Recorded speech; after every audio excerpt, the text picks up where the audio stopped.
جہاں تک پاکستان اور بھارت کے تعلقات کی بات ہے، بھارت ہمارا ایک بڑا ہمسایہ ہے اور ہماری خواہش ہے کہ ہمارے تعلقات بھارت کے ساتھ اچھے ہمسائی جیسے ہیں.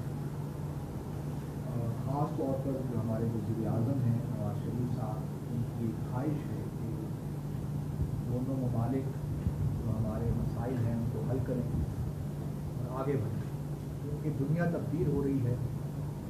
لیکن بدقسمتی کے ساتھ ہمارا جو خطہ ہے جنوبی ایشیا، اس میں ہم کوئی تبدیلی دیکھ نہیں رہے.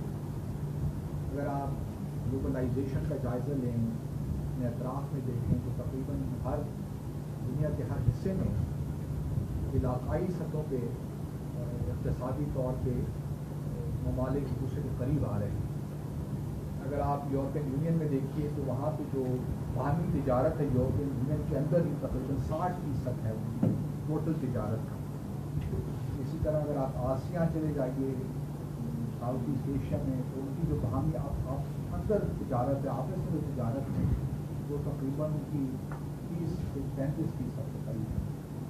اسی طرح آپ نیفٹا چلے جائیے نارتھ امریکہ میں، تو وہاں بھی اکنامک انٹیگریشن ہو رہا ہے.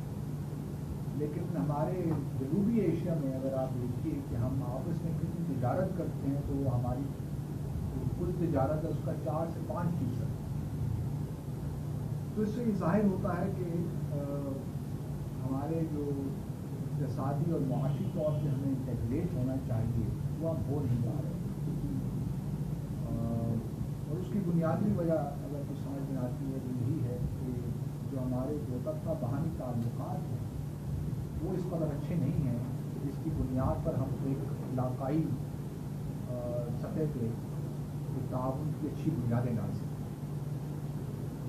تو ہمیں کرنا یہ ہے کہ جہاں ہمیں اپنے باہمی دو طرفہ تعلقات کو ٹھیک کرنا ہے، جو ہمارے مسائل ہیں ان کو بہتر ان کو حل کرنا ہے، وہاں ساتھ ساتھ ہمیں اس بات کو بھی یقینی بنانا ہے کہ ہم کس طرح علاقائی سطح پہ، جنوبی ایشیا کی سطح پہ ہم کس طرح اپنے معاملات کو آگے بڑھا سکتے ہیں. کیونکہ اس وقت جو ہمیں چیلنجز درپیش ہیں، جو مشکلات درپیش ہیں، وہ کسی ایک ملک تک محدود نہیں ہے. اگر دہشت گردی کا مسئلہ ہے تو وہ ہم بھی فیس کر رہے ہیں، آپ لوگ بھی فیس کر رہے ہیں. اگر وہ ماحولیات کا مسئلہ ہے تو آپ لوگ بھی فیس کر رہے ہیں، ہم بھی فیس کر رہے ہیں. اگر پانی کی کمی کا مسئلہ ہے تو وہ آپ کے یہاں بھی ہے، ہمارے یہاں بھی ہے. اگر ڈرگ ٹریفکنگ کے مسائل ہیں تو وہ آپ کے یہاں ہیں، ہمارے یہاں بھی ہے. یہ کامن چیلنجز ہیں اور یہ جو چیلنجز ہیں ان کا سرحدوں سے کوئی تعلق نہیں ہے. اگر ہمیں ان مسائل کو حل کرنا ہے تو ہمیں مل کر بیٹھ کر ان مسائل کا حل تلاش کرنا ہے. تو اس کے لیے ضروری ہے کہ جہاں ہم دو طرفہ معاملات کو آگے بڑھانے کی کوشش کریں، جو ہمارے دو طرفہ مسائل ہیں، چاہے وہ دہشت گردی کا مسئلہ ہے، تنقید کا مسئلہ ہے، سیاست کا مسئلہ ہے، تقریر کا مسئلہ ہے، جہاں ہم ان کو حل کرنا چاہتے ہیں وہاں ہم جو ہمارے علاقائی مسائل ہیں، دہشت گردی کا مسئلہ ہے، ڈرگ ٹریفکنگ کا مسئلہ ہے، ماحولیات کا مسئلہ ہے، پانی کا مسئلہ ہے، ان سب کو بھی ہم ریجن سطح پہ حل کرنے کی کوشش کریں. بدقسمتی کے ساتھ 1985 میں ساتھ ہمارے جو وجود میں آئی، لیکن اس وقت سے لے کر آج تک ساتھ کو ہم بحیثیت علاقائی تنظیم کو اس طرح فعال نہیں کر پائے وہ اس کا حق ہے. اس کی بنیادی وجہ وہی ہے کہ ہمارے دو طرفہ تعلقات ویسے ہی رہے ہیں بدقسمتی کے ساتھ. جو ہمارے مسائل ہیں ان کو بھی حل نہیں کر پائے. تو میرے خیال میں اب وقت آ گیا ہے کہ ہم سنجیدگی کے ساتھ اپنے دو طرفہ مسائل کو بھی حل کریں، اور جہاں ہم سمجھتے ہیں کہ ہمارے علاقائی تعاون میں رکاوٹیں ہیں ان کو بھی آہستہ آہستہ دور کریں. اور یہ ضروری اس لیے بھی ہے کہ ہمارے دونوں اطراف میں، پاکستان میں بھی اور بھارت میں بھی، ہم نے یقیناً بہت ترقی کی ہے. پچھلے 68 سالوں میں جو لوگ پاکستان جاتے ہیں وہ خود دیکھتے ہیں کہ پاکستان نے بہت سے شعبہ زندگی میں بے شمار ترقی کی ہے.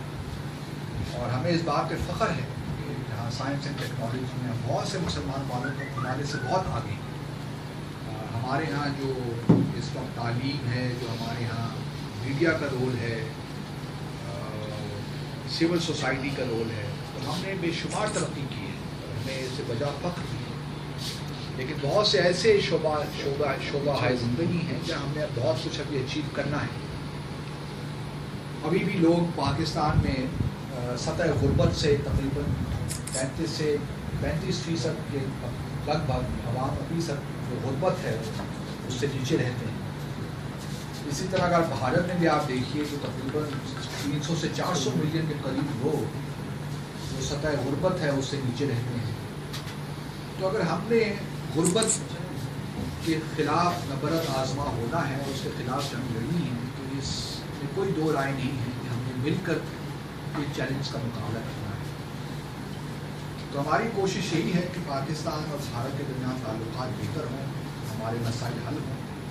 لیکن اس کے لیے مجھے یقین ہے آپ اس بات سے اتفاق کریں گے کہ مسائل اس وقت تک حل نہیں ہو سکتے جب ہم ایک دوسرے سے بات چیت نہیں کریں, جب ہم مذاکرات کی میز پر نہیں بیٹھیں. تو ضرورت اس امر کی ہے کہ ہم مذاکرات کی میز پر بیٹھیں, ایک دوسرے کے مسائل کو سمجھیں, ایک دوسرے کا نقطۂ نظر سمجھیں اور مذاکرات کے سلسلے کو آگے لے کر چلیں. اب تک یہ ہم نے دیکھا ہے کہ پاکستان اور بھارت کی تاریخ میں کہ ہم مذاکرات کا سلسلہ بحال کرتے ہیں, ایک قدم آگے بڑھاتے ہیں, پھر 2 قدم پیچھے چلے جاتے ہیں. ہم نے اس سے بھی نکلنا ہے. اب اگر ہم نے بڑھنا ہے تو آگے ہی بڑھنا ہے. کوشش یہ کرنی چاہیے کہ جو اس وقت ہم نے اگر مذاکرات کا سلسلہ جب بھی شروع ہو تو اس کو آگے لے کر چلیں. وزیر اعظم مودی پاکستان کو انہوں نے دورہ کیا, اس میں پہلی کی بات ہوئی, اچانک لاہور پہنچے. اس کے بعد ہمارا یہ خیال تھا کہ انشاءاللہ مذاکرات کا سلسلہ بحال ہوگا, لیکن پھر پٹھان کوٹ کا واقعہ ہو گیا اور اس کے بعد ہم نے دیکھا کہ دونوں ممالک نے کس طرح تعاون کی فضا کو برقرار رکھا. تو یہ بھی اپنے تئیں ایک بہت بڑی مثبت بات تھی, کیونکہ پہلے ہم نے دیکھا پچھلے سالوں میں عرصوں میں کہ جب بھی کوئی اس قسم کا واقعہ ہوتا رہا تو ٹینشنز ایک دم بڑھ گئی. لیکن پٹھان کوٹ کے واقعے کے بعد الحمدللہ یہ بھی دیکھنے میں آیا کہ دونوں ممالک نے بڑی میچورٹی کا ثبوت کیا اور جس طریقے سے ہم نے پٹھان کوٹ کے واقعے کے بعد ایک دوسرے کے ساتھ تعاون کی فضا کو برقرار رکھا ہے, یہ میں سمجھتا ہوں کہ بڑا اچھا مثبت ڈیولپمنٹ ہے جو کہ دونوں ممالک کے درمیان ہوئی. اور اگر ہم نے اس تعاون کی فضا کو برقرار رکھا آنے والے مہینوں میں, سالوں میں, تو کوئی وجہ نہیں ہے کہ ہم دوسرے مسائل بھی انشاءاللہ حل کرنے میں کامیاب